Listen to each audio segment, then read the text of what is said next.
members of the senior management team of Comfort Delgro. Well, thank you very much for inviting me here. Okay, we are indeed very delighted to be here. Now, I wouldn't say this is a keynote address because basically I'm going to tell you a story. Okay? Now, how many of you have heard the David Goliath story? Probably, I mean, you read the Bible, the Quran. I think the Muslims also believe in that. You know, when in school, you probably learn in the novels. Now, there are lessons to be learned on innovation and productivity from this story. But before I come to this talk about this story, let me just share with you the situation right now in Singapore. As we in SNF go out and promote productivity and so forth. I think we felt that, or at least personally, I strongly feel that innovation is very, very important. Not that productivity is not important, don't get me wrong. In fact, the name of the game is that if you do not have productivity, you cannot be in business. It's a mandatory requirement for you to stay in business, to have productivity, just like quality. But because of the competitiveness of the world market today, we need to go beyond that, and innovation kicks in. Let me share with you why. Particularly in Singapore, there are many SMEs, okay, who are in trouble today. I think it's public news. Why? Because of the business model problem they have. They're all middlemen.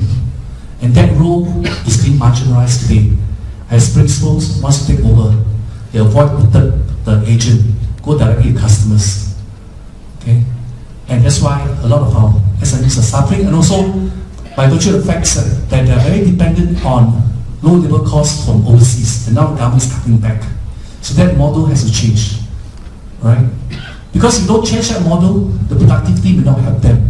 Particularly the middlemen. You know, look at what happens to Cycle and Carriage a few years ago. They lost the Mercedes-Benz agency.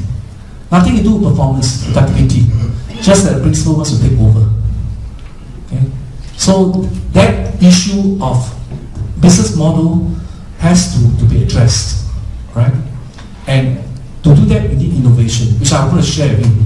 In fact, the bulk of my presentation will be looking at the innovation aspects of business model. Okay? Now, let me share with you why. I can cite you many examples of how the small guys can beat the big guys. As a matter of fact, all of us have giants in our life. If you're a small company, your giants are the bigger competition. If you're a big company, your giants are the looming recession. Okay? And each one of us can have giants of our own. Today, I'm going to teach you how to conquer, how to slay that giant in your lives. Okay? Now, if you look at the slide here, there are many examples of how these guys who started as small little boys or girls, okay, how they managed to overcome the giants. Okay? Starting with Amazon versus Borders. Borders is today bankrupt. Amazon is still around today. Amazon started as a garage operation. Why? Because Amazon went on the internet platform. Right? They started the business model innovation, and there was productivity because they don't want to keep stocks and so forth. The old traditional model, the bookshop model, Borders did not work because the inventory and so forth kills them, overheads kills them. Subway versus McDonald's. You know that Subway has the most, in fact, it's the world's fastest growing franchise, even ahead of McDonald's. Right? And how did Subway, as a little guy, beat the big boys, McDonald's? You know what they did? They changed the model. They concentrated on vegetarian hamburger. You know, hamburger is not so healthy. Submarine hamburger.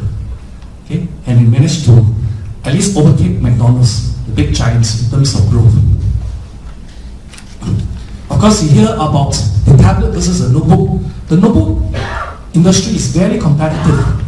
Okay? But Apple came along with tablet, right, which is convenient.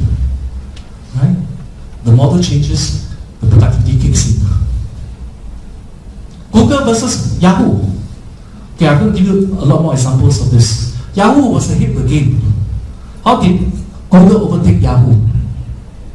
It's still search engine. Okay? Google wasn't the founder of a search engine.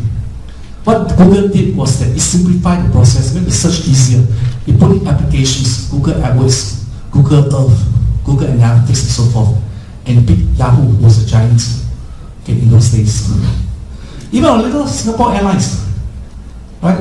Some of you probably haven't born yet. When we first started, right? We were a small little guy. We're learning from Teng. What is happening to Teng today? Gone. Right? Teng was the largest airline, but Singapore Airlines did not take Teng on, did not take the giant on. What it did was Singapore Airlines concentrated on customer service, selling the Singapore girl. Still, this is more nothing, no rocket science, right? Dell versus IBM. That was a garage operation. Beat IBM again. IBM is no more in the PC business. They went for direct marketing. Model change and productivity kicks in. IQ versus music industry. Nobody could ever believe that Steve Jobs could almost literally destroy the whole music industry through the iTunes. It was so difficult in those days. Remember, you love one song, you buy the whole CD. With iTunes, you don't need. You can select and download. No rocket science, model change, productivity kicks in. Even our simple bicycle. You realize that when the automotive industry grew, everybody thought nobody would buy bicycles, right? But our little bicycles still around today, isn't it? Because the bicycle transformed, right? We went to mountain bikes for family. Now with the environmental issues and so forth, it's clean and so forth. And even our little fountain pen versus ball pen. When ball pens swept the global market, everybody thought it's the demise of fountain pen. I don't know whether some of you still carry, the Parkers, the Chevrils are still around today. How did fountain pen survive? They went for the luxury market. It's so difficult to use a fountain pen today, isn't it? In those days, the link in your pocket and so forth. But it is still around today. Because we went for and people are paying hundreds of dollars, You go to China, they don't show you ball pen, they show you fountain pen, Right? In front, this is Parker, Nokia versus Motorola. Of course, Nokia today is also in trouble. Nokia is never in the handphone industry. They were in the timber industry.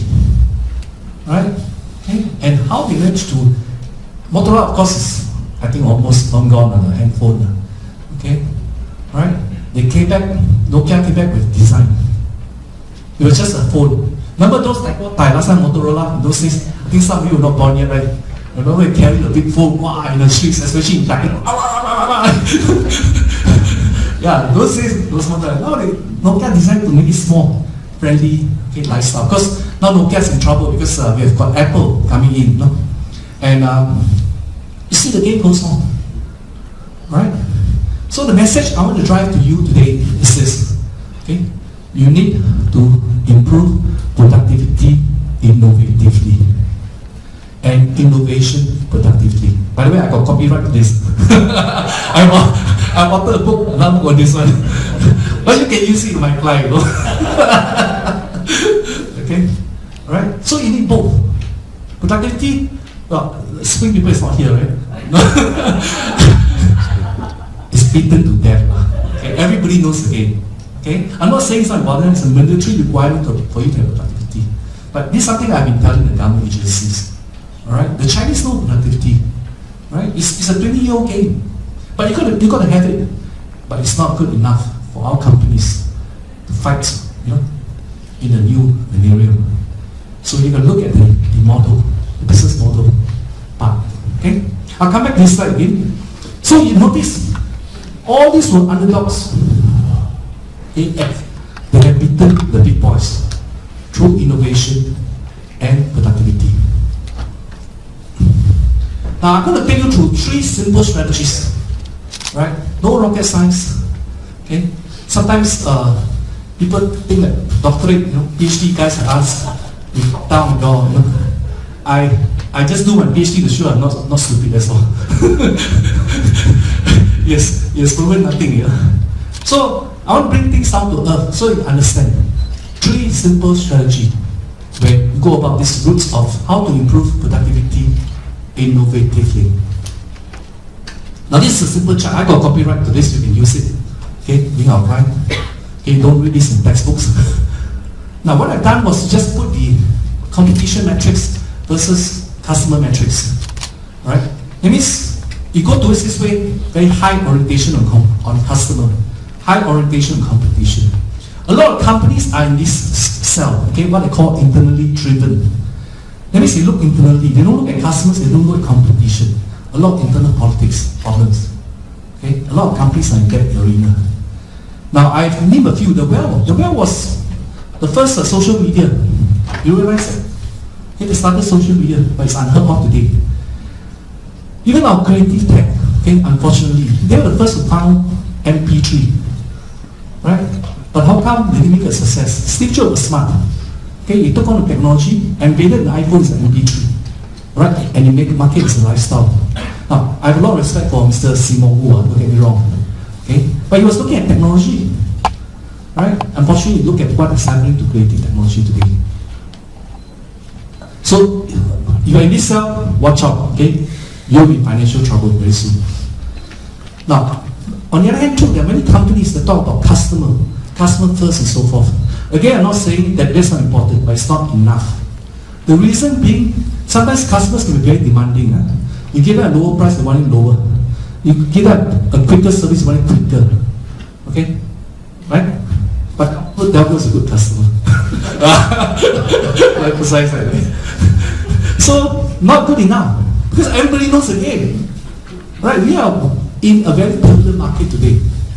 You cannot be doing the things that people are doing. Then that doesn't give you the competitive advantage. That doesn't allow you to beat the big giants in the industry. Okay?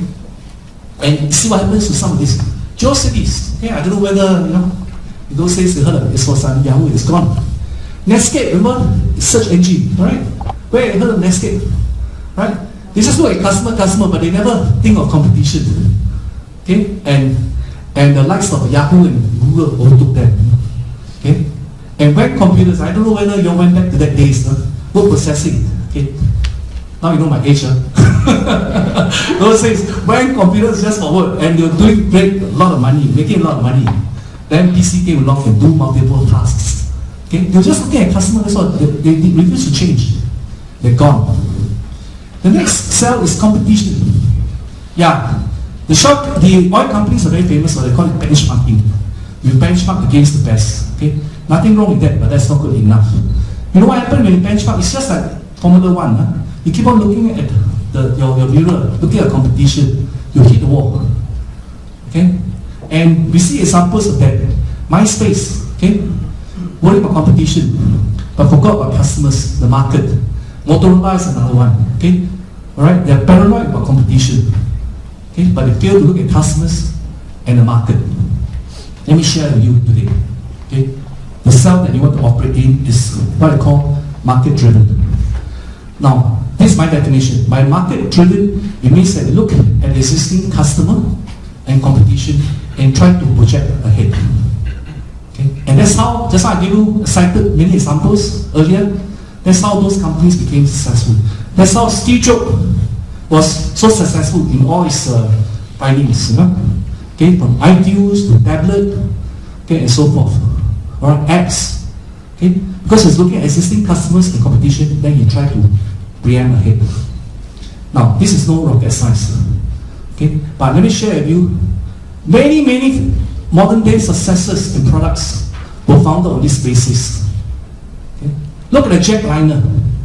The guy who invented jetliner. Was there a jetliner in those days? Nothing you look at, right? You ask customers don't know what jetliner also. Competition doesn't have it. But jetliner was founded. Same with the personal computer. Right? Was there a personal computer in those days? None. So if you start looking at your competition customers, you're barking on the wrong tree. You follow? Okay? Now, of course, I'm not talking about big invention like that jetliner, And this thing can be very simple. Let me share with you. Okay. By the way, I'm giving away books today, I'm glad you're here, right? My staff asked me, I never give them. I said, I give them, everyone, 170 of them wants a book, I die. Hey, have some respect for author, but try comfortable special. Okay. Now, let me share with you how you can play this game, market driven. need not be rocket science, right? I give you an example. Talent time. Some of you so young know it's talent time. Remember talent time in the 60s, very famous, right? But died in natural death, right? No more talent. And what happened? Somebody transformed it. Okay? Somebody came along and transformed talent time. Okay, if somebody can answer the question, you'll get a prize book from me. Sitting on, you don't answer. Okay. Some comprehend. Quick. Somebody came along and reinvented talent time and make it a success. Yes, American Idol. Hey. So all my books are sold on Amazon. So this is about 25 US dollars. Okay. So right.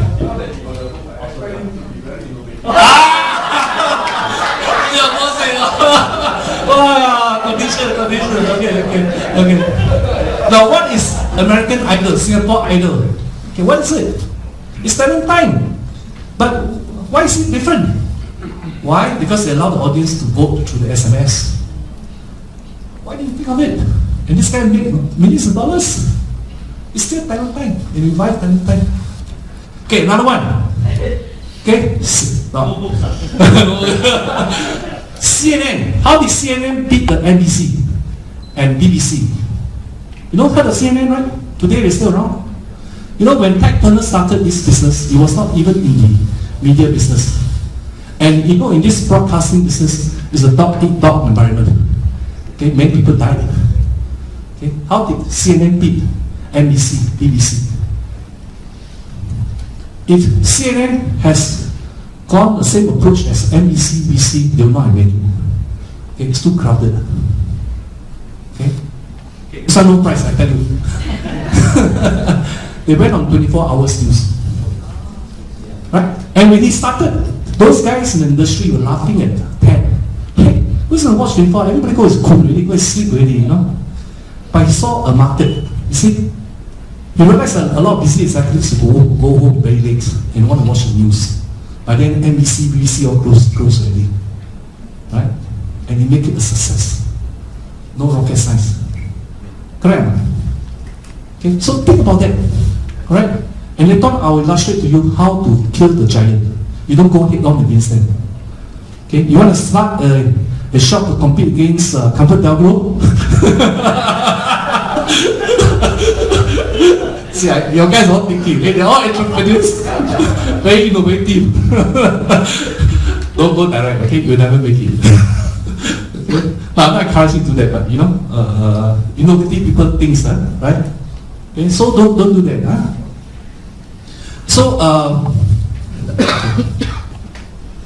So market driven, you see the name of the game now. That's how you identify the niche, okay? And then you fight the giant. Alright? Okay? And it's on the market. You must build a project ahead. That's how Steve Jobs did it. Isn't it simple? Metrics like that. Okay, the world is trying to figure out now to Steve Jobs is dead, right? How did he do it? I figured it out. That's how he did it. Okay? Now, okay, this one is again my copyright. Okay? The next step is I'm going to talk about how to be faster, cheaper, and better, right? I think the idea is good. But how to get it done, you do not know how to do it. So I've got a template for you. Right? Listen, this is quite unique because it's important. Because this comes to implementation. And I say this again, I will say this later on. There's never lack of innovation or productivity initiatives. I'm telling you, where fall apart is the implementation. Okay? It's always the case. Right? Now, so this template will help you to guide you along. Okay? And you listen. I use a lot of medical analogy, 3 phases, because you can understand. Okay? There are many similarities between physical, financial health, okay, and physical health. Because we created companies. So companies have our DNA in that too. Right? Because and this was part of my doctorate studies. Okay? Companies fall sick just as person does. Right? Company also has a culture, a corporate culture. Okay? Company also have an undertaker, underwriter. Companies also get cancer. Okay, dysfunctional personnel. Many similarities. Now, in this case, I covered 3 phases. Companies will have go through 3 phases. So you evaluate for yourself. Where are you, Comfort Delgro? Phase 1 is what I call the surgical stage. These are for companies in financial trouble. A lot of SMEs are in this stage 1.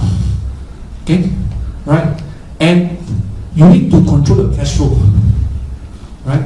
Now, once you know the stage, then you know what kind of medicine to administer. Okay? So cash flow control is very critical. This is a stage where I said you restructure the company to face the new harsh realities. Okay? Because you're going to go bankrupt, you have cash flow issues and so forth. Stage 2 is resuscitation. Okay? And companies have to grow. This is a stage where I said you revitalize, okay, your top line and bottom line. Revitalization of. So marketing comes in. Right? You cannot be cutting costs based on all the time. You have to grow the top line. Call it resuscitation. Okay? Just like your heart attack, resuscitation. Third stage, okay, this is really new. Okay? We Asians can contribute to the management circles. There are no people from the West up here. Okay, so I can share. Okay? We have learned, I can tell you, it's for time the Asians teach the Western people what to do. Okay? We have been learning from them, but they don't know about the East. Now they are looking towards the East. This is the third phase. It's called a therapy stage, where you rehabilitate a strong corporate culture. Right? And the culture that you want to have is innovative, fast, and flexible. Follow? Now when I wrote this 202, okay, it was new. Now everybody knows again. They probably read my books. Okay? And I tell you, alright, this is something that the East can share with the West. The Western perspective is very much based on phase 2. Okay? I fire, cut. There's a place for that, don't get me wrong. There is a place for that. Okay? But they don't understand about sustainability. Okay? They don't understand about long-term growth. That's why in the East we can teach them. The therapy stage, you know where I learned it from? The traditional Chinese medicine. And I said the Muslims too have their own, the Indians have their own, where it's more holistic, more balanced. You follow? Okay? More comprehensive. Whereas the stage 1 and stage 2 is very much a Western perspective. Surgery, cut, okay, take medicine. I was running a pharmaceutical company for a number of years. Actually, we sell drugs and all that. But actually, let me share here. Don't take drugs, very bad. Side effects. Okay? It's chemical. Right? But of course, there's a place for that for certain diseases. Right? So the last part, okay, is very important. So many companies, they cut costs and so forth, and the company never recover, because they fail to look at the corporate culture, okay, for sustained growth. You follow? So let's come back again. Now, understand this is very important, right? Because then you know what to implement. In stage 1, I alluded to that the emphasis is very much on financial. Okay? Yes, productivity will be quite a good focus here. All right, how to save costs and so forth. Operational efficiency, okay, kicks in, right? You don't want to be encouraging financial innovation here, not creativity. Okay, I'm not saying innovation is not important, but I mean the emphasis on productivity is there. Stage 2, it comes to marketing. Productivity is important because you want to make sure that you're getting the right sales and so forth. People are sales guy going out seeing the right people. Innovation kicks in. The marketing creativity kicks in. Stage 3, okay, is very much in the sphere of the innovation, where you want to keep up the innovation, corporate culture, okay, for sustained long-term growth. So you have to evaluate for yourself where you are.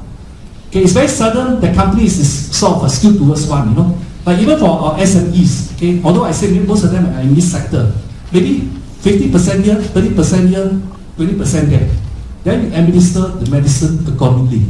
Otherwise you kill the patient. Let me explain why.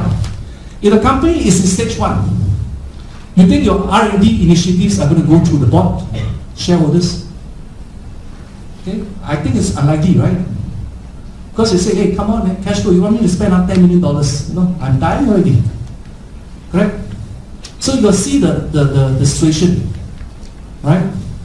And for example, if the company is stage 3, right? And this happens to a lot of listed companies, because I used to be CEO of listed company. You know, a lot of local listed companies, they're grown up by the founders, okay? Family businesses. But when they got listed, they get in trouble very quickly. Why? Because the founder is very autocratic. The founder is very much a stage 1 manager. Okay? Now suddenly the company has gone global, need innovation, so forth. Professional managers cannot work for them. Okay? And you suggest ideas, to the okay, I know this lah, don't waste time lah. How much can you make money for me, So all the innovative ideas will be thrown out of windows. You see what I mean? So the stage will ascertain, okay, where are the bottlenecks, right? So when you hit some problems, for example, okay, you may sometimes why the bosses rejected, okay, because probably it's at this stage where it's not appropriate for certain initiatives, okay, because of funds issues and so forth. You follow? Okay. So this is a guidepost for you, right? And it's simple to remember because it's mathematical analogy. You understand, right? Now the last stage is strategy is how to implement. Very important. How to execute productively and innovatively. And in simple language is how to improve efficiency effectively and effectiveness efficiently. Not so cheap, man. I thought that's simple language. Okay. Now I built up and I authored a book on this one, Corporate Transformation Index. 2 elements are important: productivity and innovation. Now productivity, I think, is well written in many literature. Sample development book. It's not an issue to measure productivity. Where many companies have difficulties in innovation, how to measure innovation? Because innovation could be business model innovation, like in the case of CP, we're concentrating on business model innovation.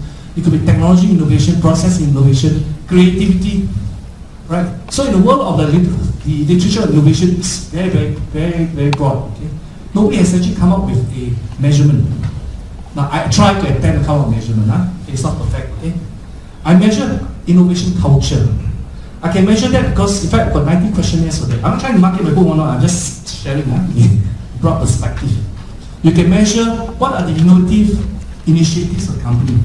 Is there a vision, mission statement on innovation?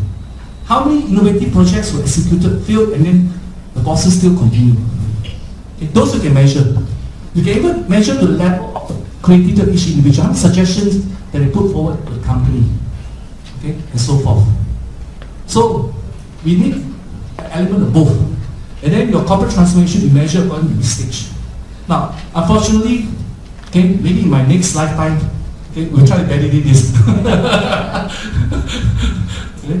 But it's just a measurement. I'm trying, and knowledge I'm trying to put forward on how to improve productivity innovatively and innovation productively. Follow? So, the innovation culture is what I define as a predisposition of the company to implement innovation. And its successful execution is key. Right?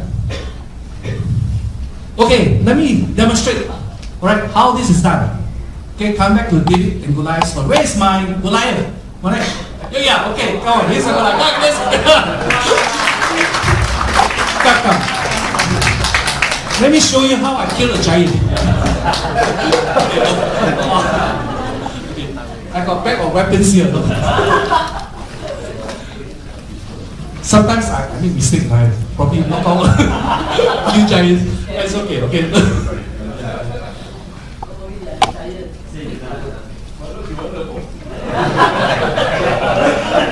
I got a bag of weapons here, okay?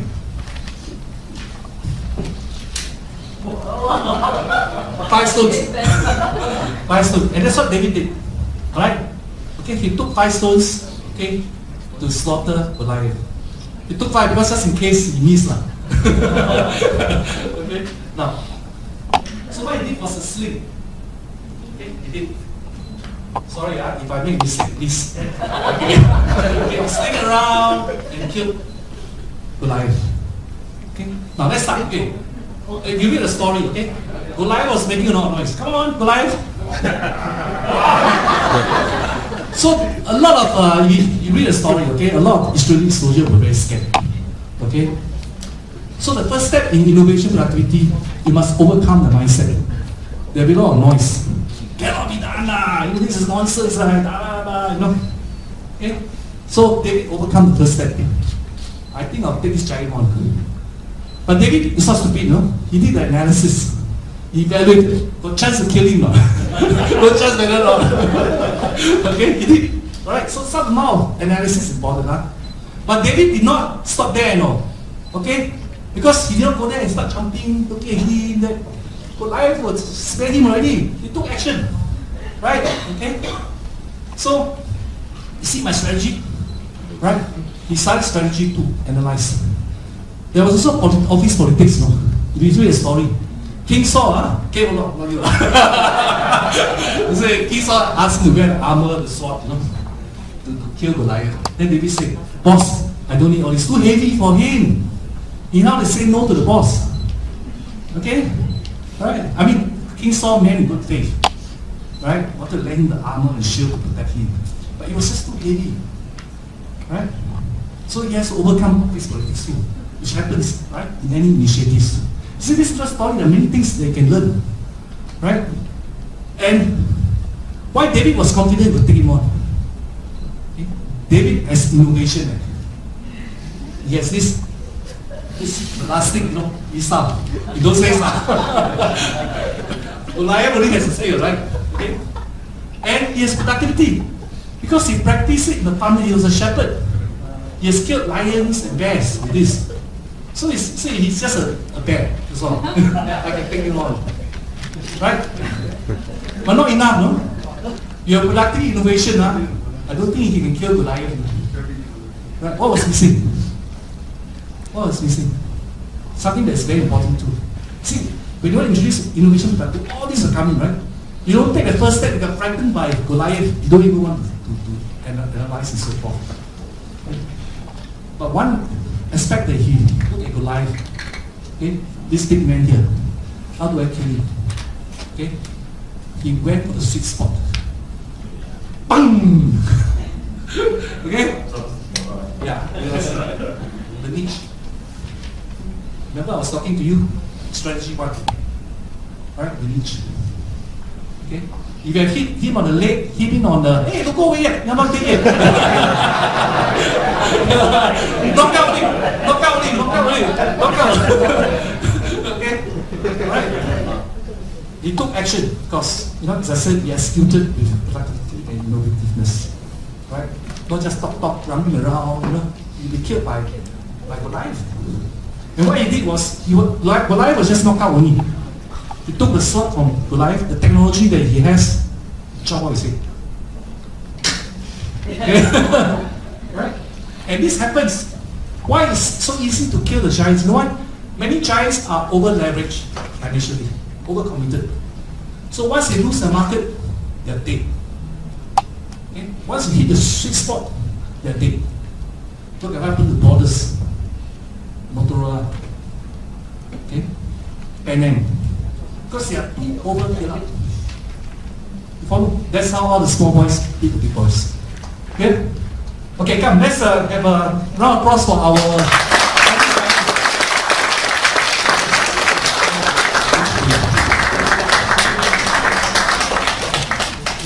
So you got it? From this story, you can understand. Okay? David used innovation and productivity. And problems that he faced was exactly the problems that you will face also as you introduce this initiative. Now, very quickly, a company this time, and there's a prize for this. The good news, ladies and gentlemen, is that you can do that very quickly today. Very quickly. Have you heard of Google 15 years ago? Have you heard of Facebook 10 years ago? Have you heard of Amazon 10 years ago? These are places that, and today, like for example, Apple. Apple was around for a while, was producing. But today the market cap Apple, okay, can even overtake some of the big traditional companies like Mobile and so on and so forth. But unheard of almost 10 years ago. Right? How do you do it? Because I tell you, the system, or some people say the force is for you. Alright? Give you an example. Number of years to reach 50 million audience. Radio took 28 years to hit 50 million audience. TV 13 years. Even the internet 5 years. Do you know how long Facebook took to hit 50 million audience? Put it again. Come on, price first. Yep. Yes. You can do it. You follow? Because the technology is there, available for you, and it's not expensive. If Mark Zuckerberg can do it in less than 1 year, right? Any one of us can do it. It's through innovation, business model, innovation, and then the productivity. Right? And that's good news for all of us. It's once in a lifetime where little boys can become big boys going forward, because opportunities are available to all of us. Okay? So on this note, I'd like to thank you very much for your attention. Hope you enjoy, and